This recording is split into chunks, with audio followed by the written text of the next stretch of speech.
ਰਾਜਨੀਤੀ ਦੀ ਖੇਡ ਸਭ ਤੋਂ ਔਖੀ ਖੇਡ ਹੈ। ਰਾਜਨੀਤੀ ਕਰਨੀ ਸਭ ਤੋਂ ਔਖੀ ਹੁੰਦੀ ਹੈ, ਲੇਕਿਨ ਜਿਹੜੇ ਚਤੁਰ ਚਲਾਕ ਲੋਕ ਜਾਂ ਬਹੁਤ ਤੇਜ਼ ਤਰਾਰ ਲੋਕ ਇਸ ਰਾਜਨੀਤੀ ਦੀ ਖੇਡ ਨੂੰ ਸਮਝ ਲੈਂਦੇ ਨੇ, ਉਹ ਕੁਝ ਪਲਾਂ ਦੇ ਵਿੱਚ ਹੀ ਪੂਰੀ ਦੁਨੀਆ ਦੇ ਵਿੱਚ ਆਪਣਾ ਝੰਡਾ ਫਹਿਰਾ ਦਿੰਦੇ ਨੇ, ਭਾਵ ਪੂਰੀ ਦੁਨੀਆ ਨੂੰ ਆਪਣੇ ਕੰਟਰੋਲ ਦੇ ਵਿੱਚ ਲੈ ਲੈਂਦੇ ਨੇ। ਸੋ ਤੁਸੀਂ ਦੇਖ ਰਹੇ ਹੋ ਸ਼ਬਦਾਂ ਦੀ ਤਾਕਤ ਦਾ ਏਵਨ ਮੀਡੀਆ ਤੇ ਮੈਂ ਲੱਕੀ ਮਾਨ। ਸੋ ਆਪਾਂ ਜਿਵੇਂ ਅੱਜ ਗੱਲ ਕੀਤੀ ਹੈ ਰਾਜਨੀਤੀ ਦੀ, ਸੋ ਇਹੋ ਜੀ ਇੱਕ ਰਾਜਨੀਤੀ ਦੀ ਵਿਸਾਤ ਬਾਰੇ ਮੈਂ ਤੁਹਾਨੂੰ ਜਾਣੂ ਕਰਾਉਣ ਲੱਗਿਆ ਜੀ। ਗੱਲ ਕਰਾਂਗੇ ਅੱਜ ਤੋਂ 7 ਸਾਲ ਪਹਿਲਾਂ ਦਿੱਲੀ ਦੇ ਵਿੱਚ ਚੱਲੇ ਇੱਕ ਲੋਕਪਾਲ ਬਿੱਲ ਦੇ ਅੰਦੋਲਨ ਬਾਰੇ। ਸੋ ਜਿਸ ਅੰਦੋਲਨ ਨੂੰ ਲੈ ਕੇ ਆਏ ਸੀ ਅੰਨਾ ਹਜ਼ਾਰੇ, ਲੇਕਿਨ ਉਸ ਤੋਂ ਪਹਿਲਾਂ ਇਸ ਅੰਦੋਲਨ ਦੀ ਸ਼ੁਰੂਆਤ ਹੋਈ ਸੀ ਵਿਨੋਦ ਰਾਏ ਨਾਮ ਦੇ ਇੱਕ ਇਨਸਾਨ ਨੇ। ਵਿਨੋਦ ਰਾਏ ਦਾ ਕਹਿਣਾ ਸੀ ਕਿ ਦੇਸ਼ ਦੇ ਵਿੱਚ ਯਾਨੀ ਕਿ ਇੰਡੀਆ ਦੇ ਵਿੱਚ 2G ਦਾ ਜੋ ਘੁਟਾਲਾ ਹੈ 1,76,000 ਕਰੋੜ ਦਾ ਘੁਟਾਲਾ ਹੋਇਆ ਹੈ।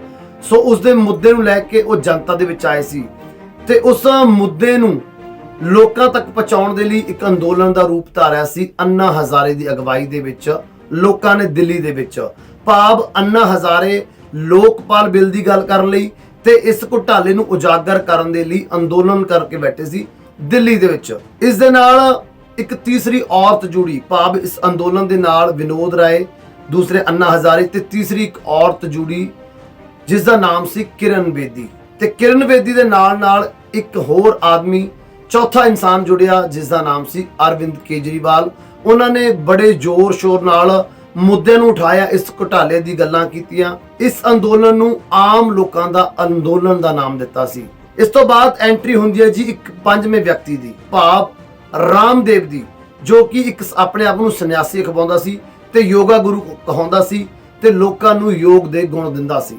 ਉਸ ਬਾਬੇ ਨੇ ਵੀ, ਭਾਵ ਰਾਮਦੇਵ ਨੇ ਵੀ ਉਸ ਅੰਦੋਲਨ ਦੇ ਵਿੱਚ ਹਿੱਸਾ ਪਾਇਆ ਤੇ ਇਸ ਘੁਟਾਲੇ ਨੂੰ ਸੁਲਝਾਉਣ ਦੀ ਕੋਸ਼ਿਸ਼ ਕੀਤੀ, ਭਾਵ ਇਸ ਘੁਟਾਲੇ ਨੂੰ ਸਮਝਾਉਣ ਦੇ ਲਈ ਲੋਕਾਂ ਦੀ ਆਵਾਜ਼ ਬਣਦਾ ਨਜ਼ਰ ਆਇਆ ਸੀ ਉਹ ਬਾਬਾ ਰਾਮਦੇਵ।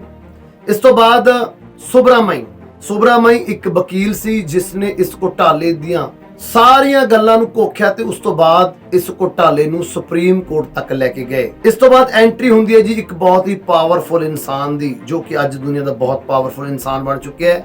ਲੇਕਿਨ ਉਸ ਸਮੇਂ ਉਹ ਬਹੁਤ ਜ਼ਿਆਦਾ ਪਾਵਰਫੁਲ ਨਹੀਂ ਸੀ, ਲੇਕਿਨ ਉਸਨਾਂ ਦਾ ਇੱਕ ਦਾਇਰਾ ਸੀ ਜਿਹਦੇ ਵਿੱਚ ਉਹ ਬਹੁਤ ਪ੍ਰਚਲਿਤ ਸੀ। ਅਸੀਂ ਗੱਲ ਕਰ ਰਹੇ ਹਾਂ ਜੀ ਨਰਿੰਦਰ ਮੋਦੀ ਦੀ, ਭਾਵ 7ਵਾਂ ਇਨਸਾਨ ਇਸ ਅੰਦੋਲਨ ਦੇ ਨਾਲ ਜੁੜਿਆ, ਨਰਿੰਦਰ ਮੋਦੀ, ਜਿਸ ਨੇ ਲੋਕਾਂ ਦੀ ਗੱਲ ਕੀਤੀ ਤੇ ਨਾਲ ਇਹ ਕਿਹਾ ਵੀ ਇਸ ਘੁਟਾਲੇ ਦੇ ਜੋ ਪੈਸੇ ਨੇ, 2G ਦਾ ਜੋ ਘੁਟਾਲਾ ਹੋਇਆ, ਉਸ ਦੇ ਪੈਸੇ ਸਵਿਸ ਬੈਂਕਾਂ ਦੇ ਵਿੱਚ ਪਏ ਨੇ।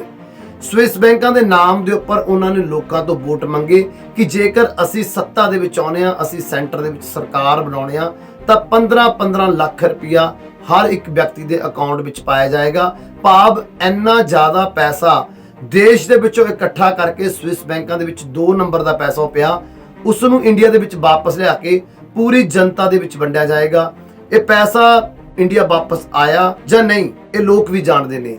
15-15 ਲੱਖ ਰੁਪਇਆ ਲੋਕਾਂ ਦੇ ਖਾਤਿਆਂ ਦੇ ਵਿੱਚ ਆਇਆ ਜਾਂ ਨਹੀਂ ਇਹ ਵੀ ਲੋਕ ਭਲੀ ਭਾਂਤੀ ਜਾਣਦੇ ਨੇ।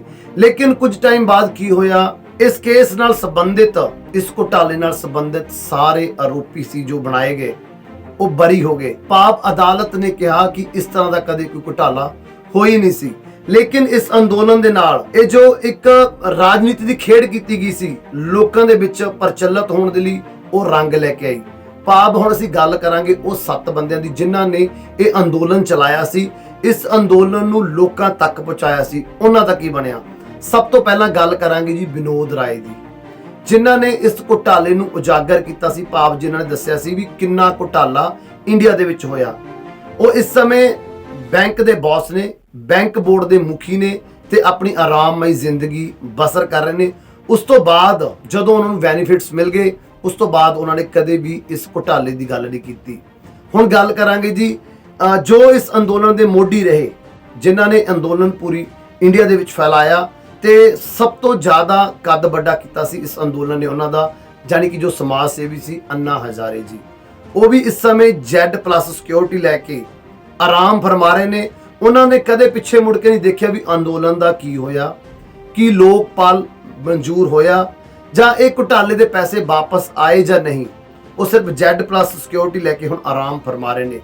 ਜੇ ਹੁਣ ਗੱਲ ਕਰੀਏ ਆਪਾਂ ਔਰਤ ਦੀ, ਉਸ ਔਰਤ ਦੀ ਜੋ ਤੀਸਰੇ ਨੰਬਰ ਤੇ ਇਸ ਅੰਦੋਲਨ ਦੇ ਵਿੱਚ ਆਏ ਸੀ, ਜਾਨੀ ਕਿ ਕਿਰਨ ਬੇਦੀ, ਜੋ ਇਸ ਸਮੇਂ ਸੁੱਖ ਸਹੂਲਤਾਂ ਭੋਗਦੇ ਹੋਏ ਉਪ ਰਾਜਪਾਲ ਦੀ ਕੁਰਸੀ ਦੇ ਉੱਪਰ ਵਿਰਾਜਮਾਨ ਨੇ। ਉਹਨਾਂ ਨੇ ਵੀ ਉਸ ਤੋਂ ਬਾਅਦ ਕਦੇ ਵੀ ਇਸ ਮੁੱਦੇ ਤੇ ਗੱਲ ਨਹੀਂ ਕੀਤੀ, ਕਦੇ ਵੀ ਉਸ ਤੋਂ ਬਾਅਦ ਉਹਨਾਂ ਦੇ ਬਿਆਨ ਇਸ ਮੁੱਦੇ ਬਾਰੇ ਨਹੀਂ ਆਏ ਕਿ ਇਸ ਅੰਦੋਲਨ ਦਾ ਕੀ ਬਣਿਆ।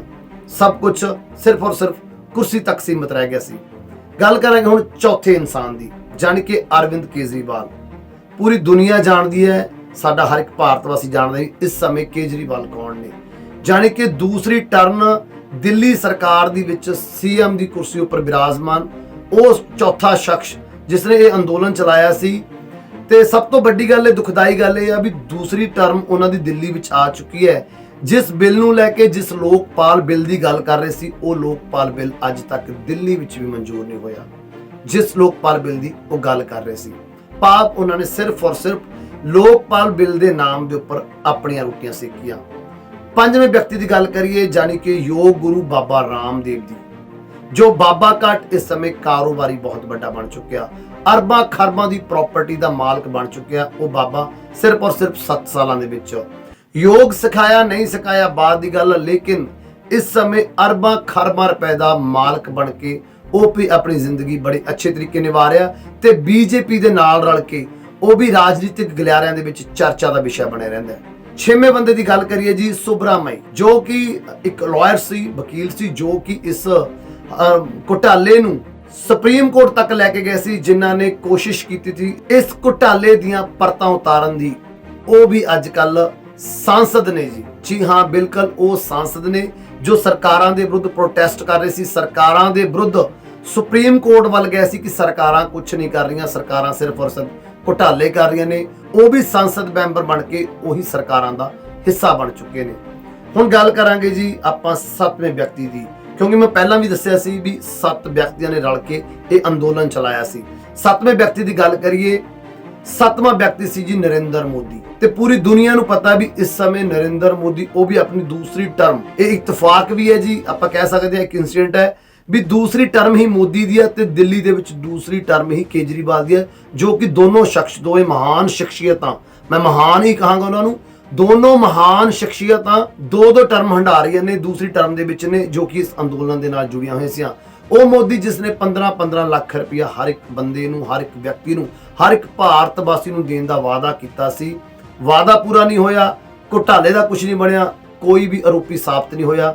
ਲੇਕਿਨ ਸਿਆਸੀ ਰੋਟੀਆਂ ਸੇਕਦੇ ਹੋਏ ਮੋਦੀ ਨੇ ਲੋਕਾਂ ਦੀਆਂ ਭਾਵਨਾ ਦੇ ਨਾਲ ਖਿਲਵਾੜ ਕਰਕੇ ਦੂਸਰੀ ਵਾਰ ਸੀਐਮ ਤੋਂ ਉੱਠ ਕੇ पीएम की कुर्सी ते पहुंच गए ने, भाव दूसरी टर्म पीएम के अहुदे ते रह के चला रहे हैं। हुण सोचण वाली गल यह है कि इन्हां 7 व्यक्तियों की आखिर मंशा की सी, क्योंकि 7 व्यक्ति दे विचों किसी भी व्यक्ति ने या उस औरत ने यानी किरण बेदी ने जदों जदों उन्होंने अपने बेनीफिट्स मिल गए, उन्होंने अहुदे मिल गए, उन्होंने कुर्सियां मिल गई, उस तो बाद उन्होंने कदे भी कोई अंदोलन चलाउण दी गल नहीं की जा उस अंदोलन नूं फिर तो सुरजीत करने की कोशिश नहीं की, जिस अंदोलन के कारण इन्नियां वड्डियां कुर्सियां ते पहुंचे ने, इन्ने वड्डे अहुदे जो मिले ने, लेकिन उन्होंने लोगों नूं मूर्ख बना के अपनियां सियासी रोटियां जरूर सेक लियां ने। सो इस नूं कहंदे ने जी राजनीति, इस नूं कहंदे ने बिसात बिछाउणा, इस नूं कहंदे ने राजनीति करना, राजनीति करके लोगों दीयां भावनावां दे नाल खेडना। सोचण वाली गल यह है कि यह सत्ते शतरंज के खिलाड़ी, राजनीति के खिलाड़ी खेडते हुए, राजनीति की खेड खेडते हुए बहुत कुछ बन गए ने, अरबां खरबां दे मालक बन चुके ने, बड़े बड़े अहुदियां उपर, बड़ियां बड़ियां कुर्सियां उपर पुजे ने ते पूरे देश नूं अपने कंट्रोल विच लै लिया इन्हां ने। लेकिन आम जनता दा की है, जनता दे पल्ले कुछ नहीं पिया, जनता एक बार फिर तो मूर्ख बन के रह गई। सो इसे लिए कहा जाता कि राजनीति तो उपर कोई खेड नहीं। ਤੁਸੀਂ ਵੀ ਇਹਨਾਂ ਮੁੱਦਿਆਂ ਬਾਰੇ ਜੇਕਰ ਸਾਡੇ ਨਾਲ ਸਹਿਮਤ ਹੋ ਤਾਂ ਚੈਨਲ ਦੇ ਉੱਪਰ ਜਾ ਕੇ ਲਾਈਕ ਤੇ ਕਮੈਂਟ ਜ਼ਰੂਰ ਕਰਿਓ, ਤਾਂ ਜੋ ਅਸੀਂ ਹੋਰ ਵੀਡੀਓ ਲੈ ਕੇ ਕੁਝ ਹੋਰ ਮੁੱਦਿਆਂ ਦੀ ਗੱਲ ਕਰਨ ਲਈ ਤੁਹਾਡੇ ਰੂਬਰੂ ਹੋਈਏ। ਤੁਸੀਂ ਬਣੇ ਰਹੋ ਸ਼ਬਦਾਂ ਦੀ ਤਾਕਤ ਦਾ ਏਵਨ ਮੀਡੀਆ ਦੇ ਨਾਲ। ਮੈਨੂੰ ਦਿਓ ਇਜਾਜ਼ਤ, ਸਤਿ ਸ਼੍ਰੀ ਅਕਾਲ।